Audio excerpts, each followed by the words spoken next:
What's up, guys? We are back with part two on understanding about Halloween and the political harvesting that's going on and what we can do about it. So, if you're ready to dive in, take some scrupulous notes. Let's continue. I have my notes, and so just a quick recap. Please go watch part one. So the U.S. federal government has shut down, right? Starting October 1st of 2025. Basically, misappropriations of funds, y'all. Okay, but because of the shutdown, the United States Department of Agriculture will not be issuing SNAP benefits, and that's roughly 42 million Americans that rely on SNAP benefits. But this goes beyond SNAP, is what I want us to look at.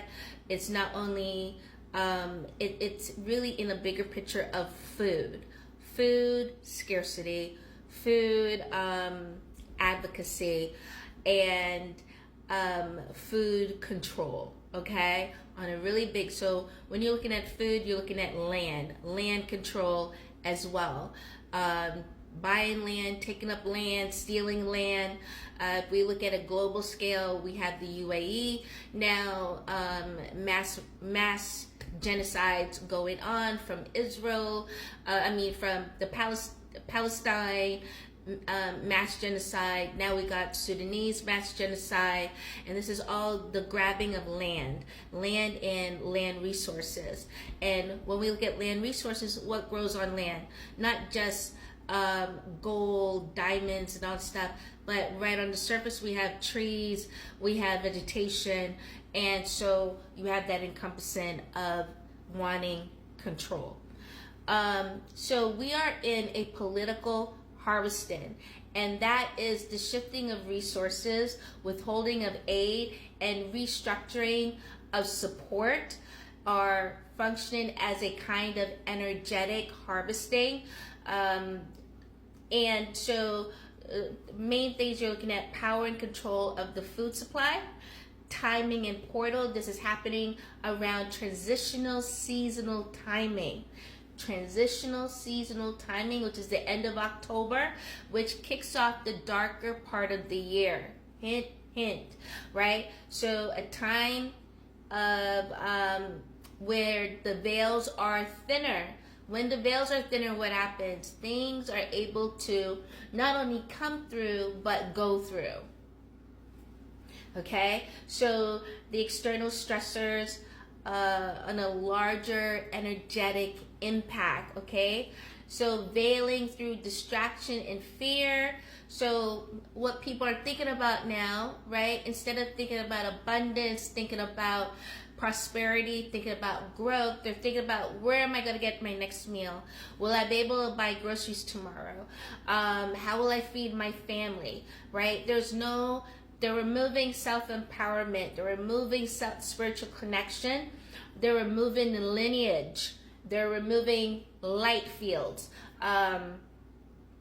This is about deprioritizing and putting people into survival mode.